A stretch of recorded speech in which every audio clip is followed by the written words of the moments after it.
Hello and welcome. I'm Richard Lee, the President of the Alliance for Korea United USA.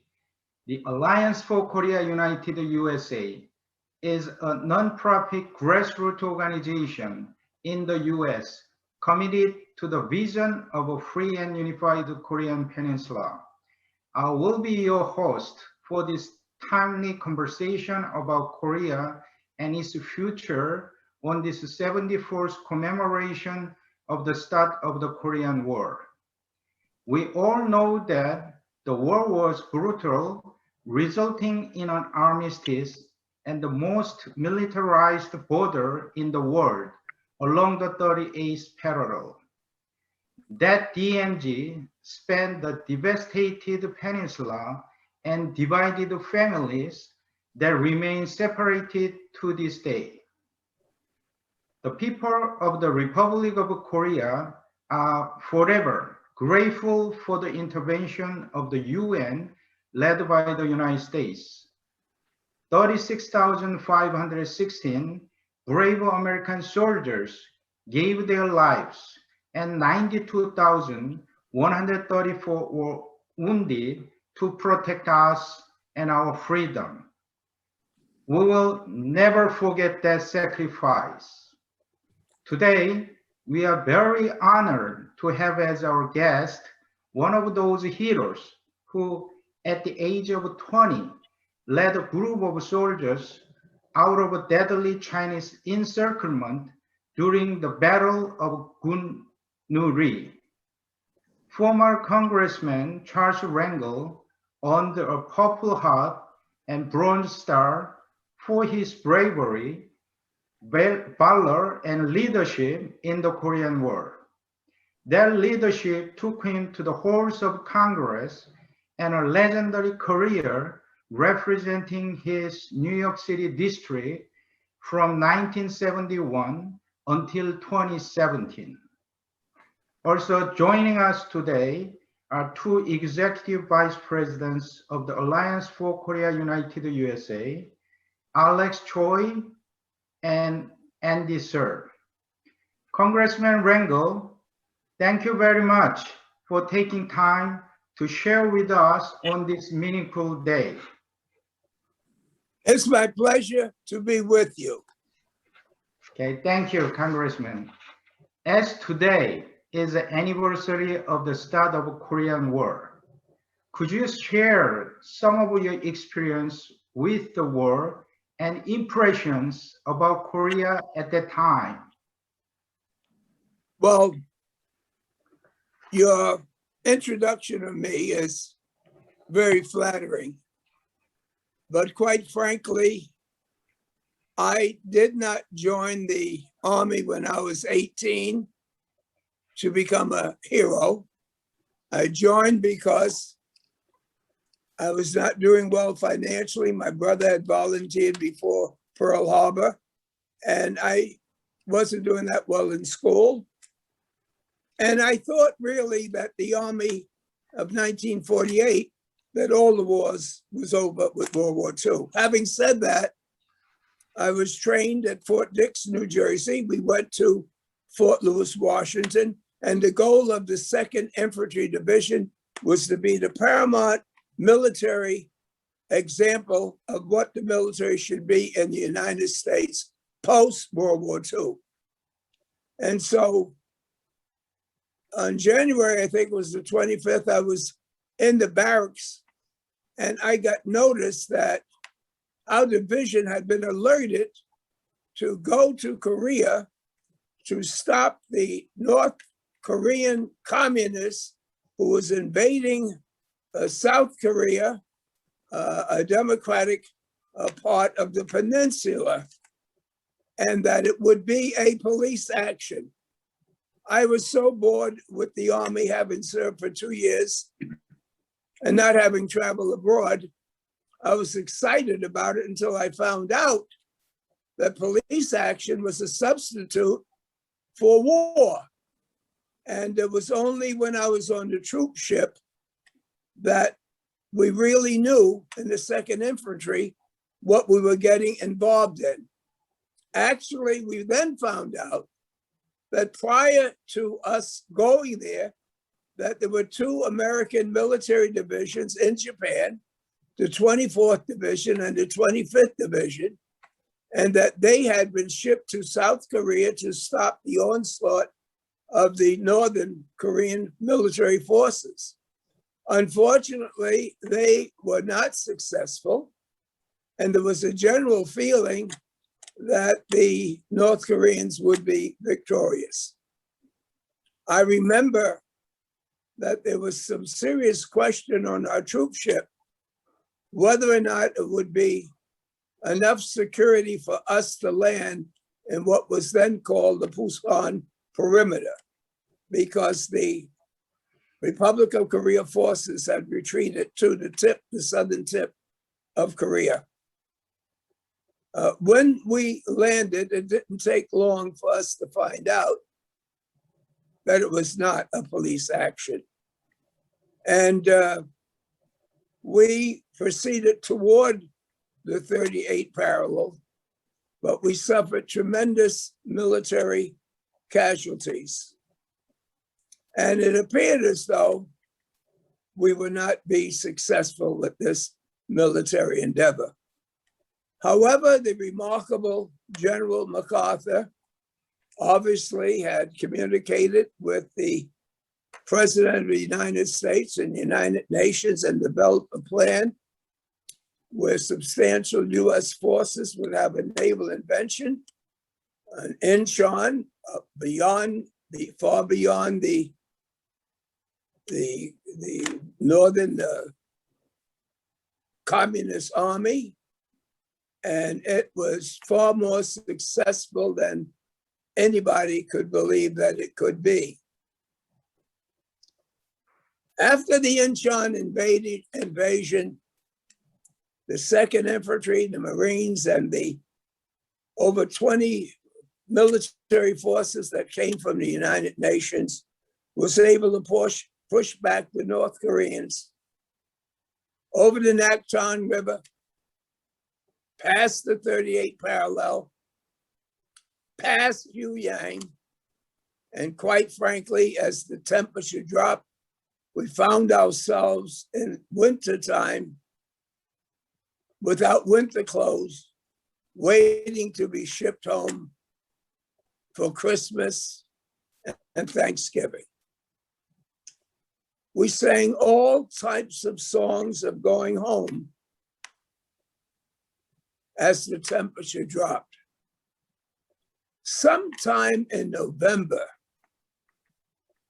we heard that some of our forward observers, scouts that take serious looks at the areas beyond where we were encamped, and they told us that Chinese had captured some of the forward observers. Quite frankly, we didn't believe them. We had thought that this was somewhere where some soldiers were depressed and had gone AWOL, that is, absence without official leave. The others were too frightened to go and came back and created this story about Chinese. Because even though we were in the most northern tip of Korea, China was across the Yalu River. And I cannot tell you today how anybody has shared to my satisfaction how in the hell tens of thousands of Chinese could have crossed that river and surrounded not the 2nd Infantry Division, not just every United States division, but the entire 8th Army was surrounded. And we were told at night by Chinese loudspeakers in broken English that if we didn't surrender, we were going to be annihilated. We couldn't believe this.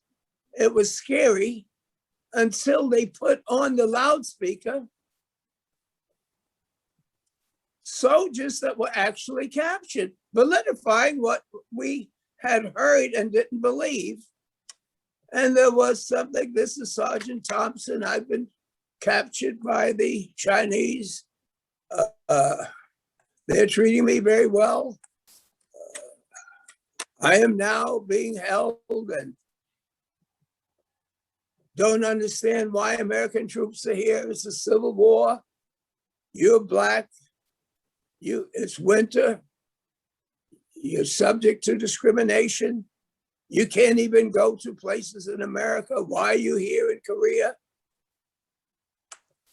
And then American planes would bomb, but at nighttime we would be shelled, mortar fire coming in. But nevertheless, they told us that we had 3 days to surrender. And the fearful thing was that we saw American officers actually leaving the enclosed area by helicopter. And we knew then that we were in a lot of trouble. The first night, the second night, we had soldiers that were ill-equipped, but managed to find some winter clothing from a depot that had not delivered it to us, but we just went in and put on whatever we could to keep warm. And they told us that they would strike in 3 days by this loudspeaker. They would send flares up. They would send music of Black religious hymns. They would play the Star-Spangled Banner to say that flag wasn't ours, it was just for white soldiers. They had the most sophisticated propaganda machine that I have ever read about or known about. And then on November 30th, 1950, I suffered the most terrible nightmare that a mind could ever create, as tens of thousands screaming Chinese, some on horseback, screaming and attacking with guns, with sabers. And we were on a mountain pass that was cut off at the north and cut off at the south. The only thing we had was on the right side, the frozen Yellow River, and on the left sides, mountains which North Koreans had created some time of a mound, multi-mounds that were tombstone-like things, except it was dirt. I knew then, in listening to the screams and listening to the Chinese and listening to Americans surrendering, I was under a truck and I could hear my heartbeat. And I thought everybody around me could hear my heartbeat. I could see Chinese shoes and everything around the truck. And I knew that sooner or later, if they pulled me from under that truck, I would die. I did see on the side of the mountain a former first sergeant I had at Fort Lewis named Sergeant John Rivers. He couldn't have been more than 30 years old, but to a 20-year-old, he was an old man. And I saw him screaming up the side of this mountain, saying they got to kill us all, they got to kill us all. They got hound dogs. And it was clear to me that he had lost his mind. But as I sat there knowing that I was going to die, I had felt that the best way that I could possibly feel comfortable in losing my life is either by fighting back or resisting it, but not to get caught cowardly under a truck. I was able to get from under that truck, race toward the mountain, and as I got to the foot of it, a colonel named John Fralish said, "Rangel, help me get these wounded on this truck." And we tried to put people on that truck while mortar fire was coming in. And the next thing I remembered was a big orange and red flash where a mortar had hit the truck and flew me off into a ditch.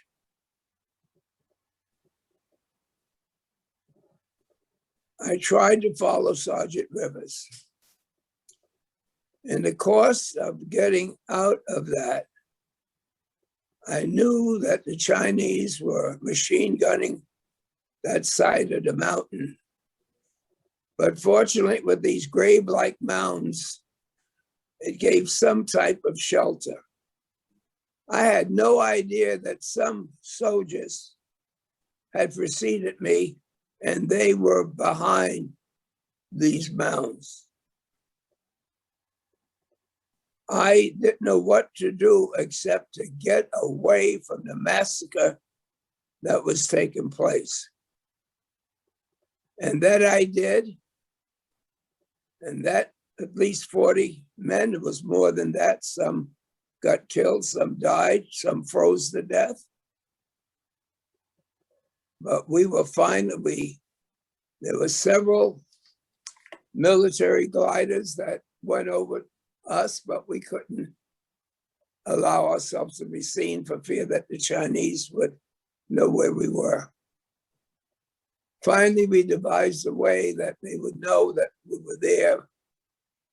They saw us, they dropped food down, and we followed them until we got to some kind of a river that we had to cross with great difficulty to get to where international or UN or American people were.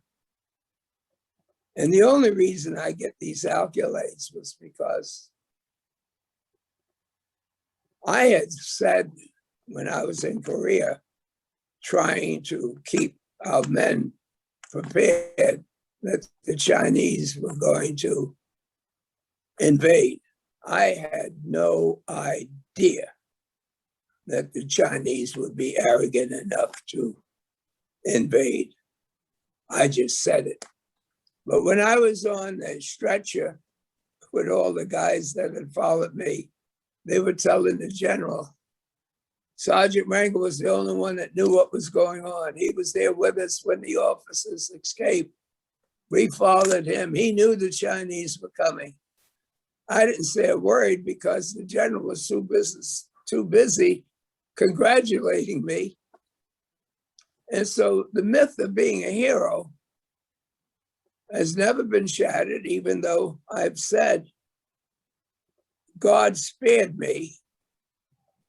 And for whatever gratefulness people have for me being there, I had some obligation to try to make life better for people.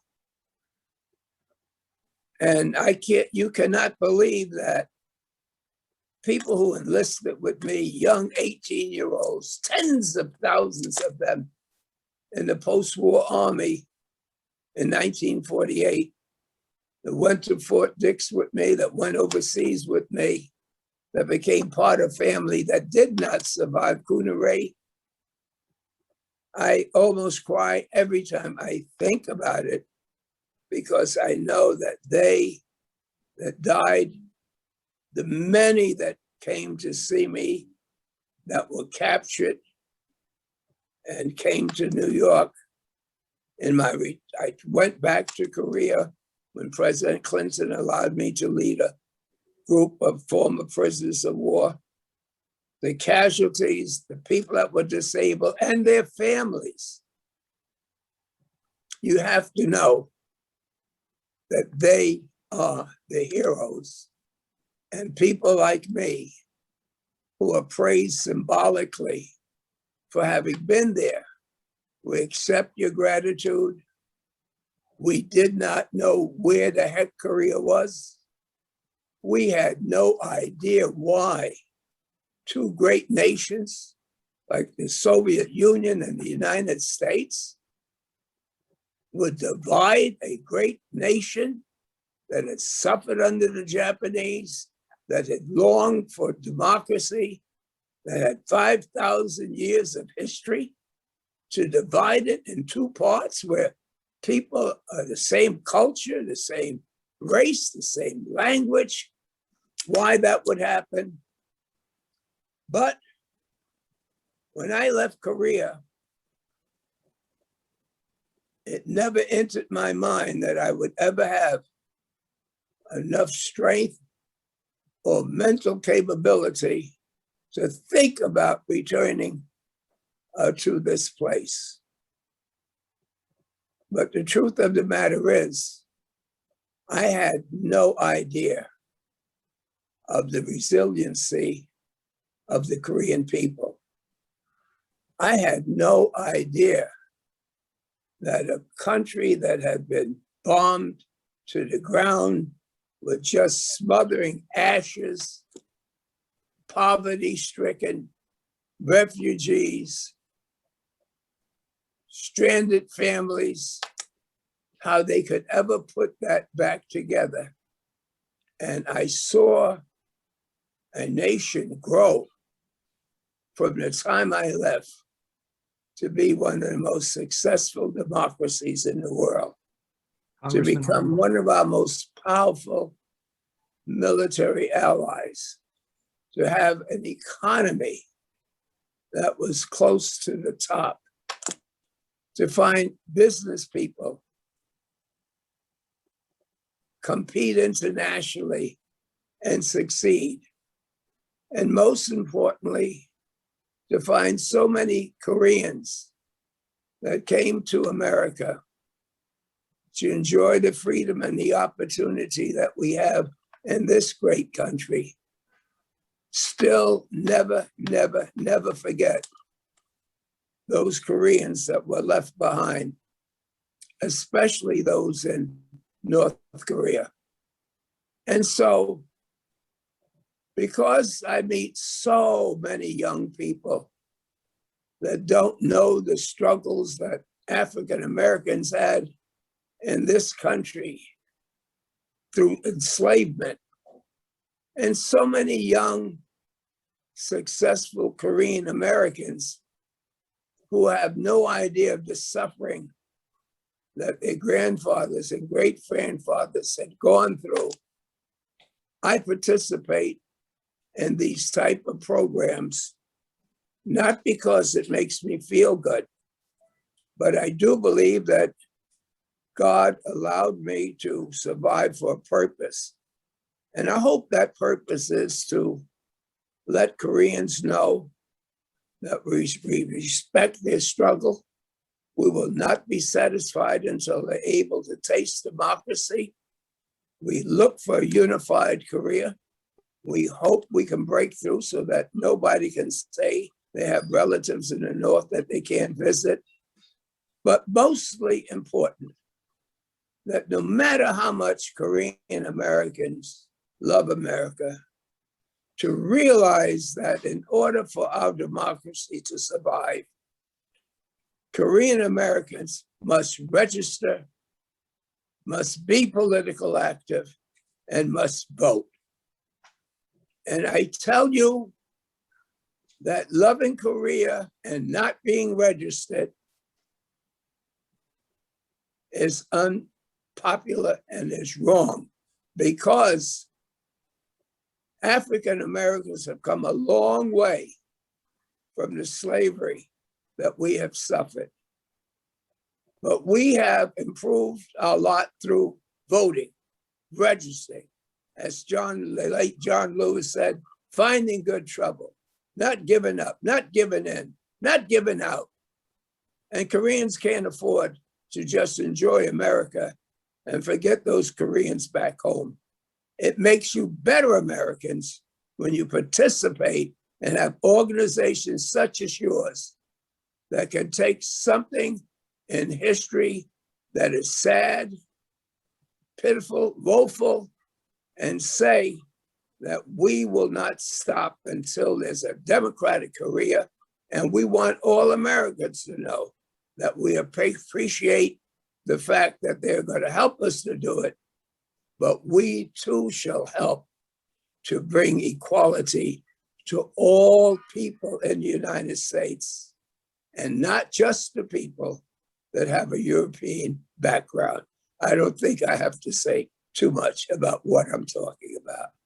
Congressman Rangel, thank you so much for sharing that history. That amazing story is just breathtaking in terms of, I'm actually unable to imagine the horror and the struggles that you went through, along with all the brave soldiers that gave up their lives for the Koreans to really reestablish themselves.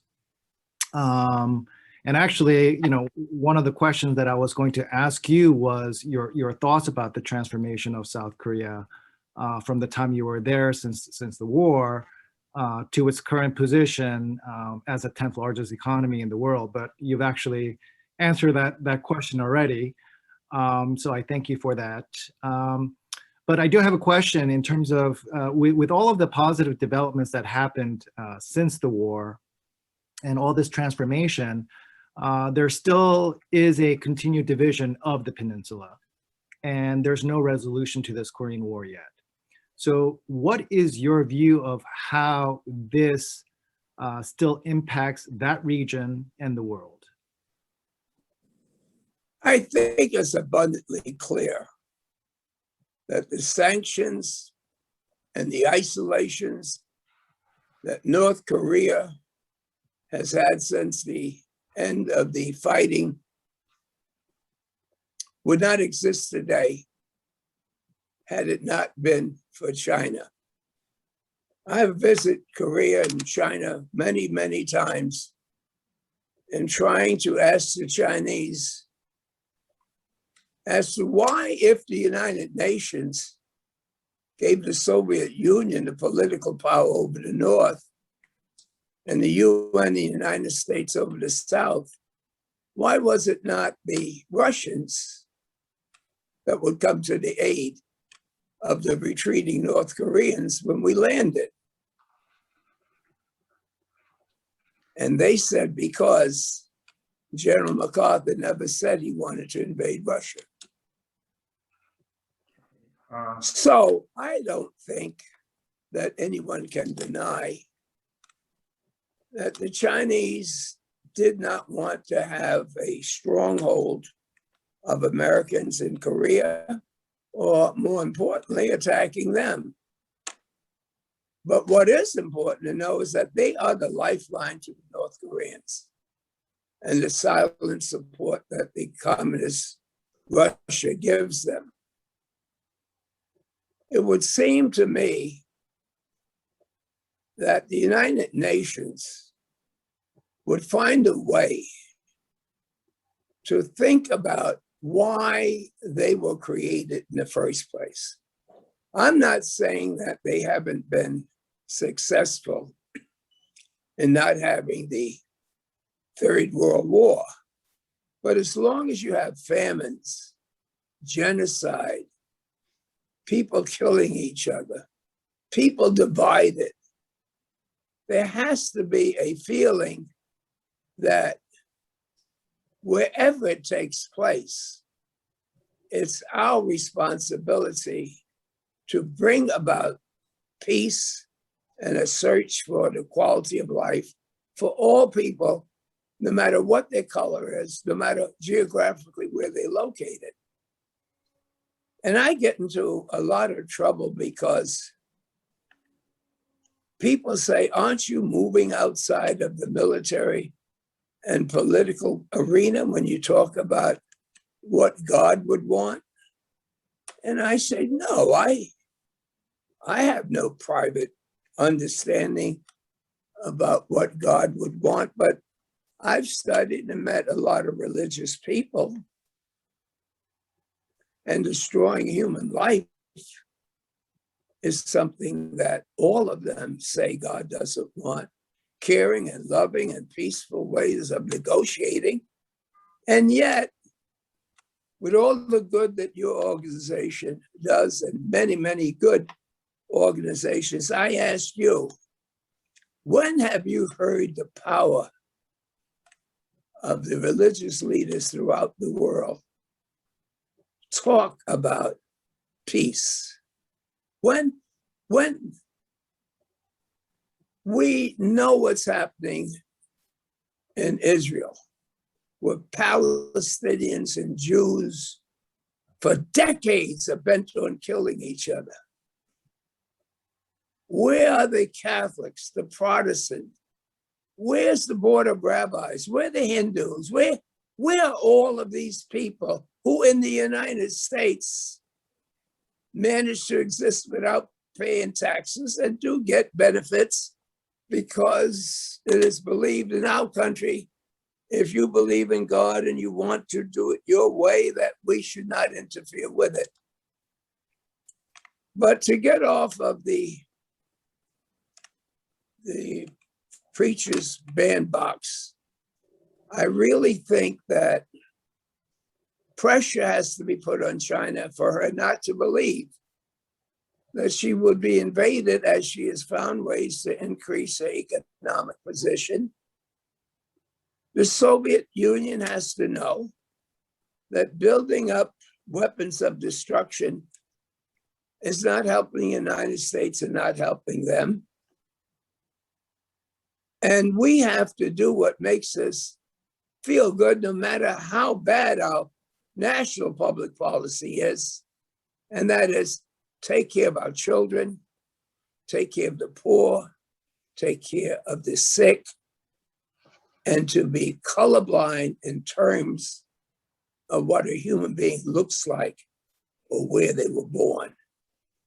And I really see a vacuum of leadership in our religious communities in speaking out. And I might add, when I went back to high school, college, and law school, when I served as a federal prosecutor, it was in the 1960s. And that was the year that African Americans said slavery was bad, Jim Crow was worse, prejudice against us is terrible. And we started making trouble in the South, and I was a part of that. And a part of the marches, a part of Dr. King. And as a result, we got laws changed. And today, the United States is going through the second reconstruction of the admission of the sins that were committed in slavery. And I hope that politicians and our religious leaders can come together and make us one nation with respect and love for each other, so that we can continue to help other nations who need the benefit of our blessings. Yeah, thank you. We spent quite a time, so Andy, next time we have a chance to ask him again. Congressman Rangel, thank you so much for an illuminating conversation. And it's been a great reminder of the importance of the US-ROK friendship and alliance. Once again, we deeply appreciate Congressman Rangel and the US veterans who sacrificed so much for our homeland. Thank you again. Thank you. 감사합니다. 감사합니다. 감사합니다.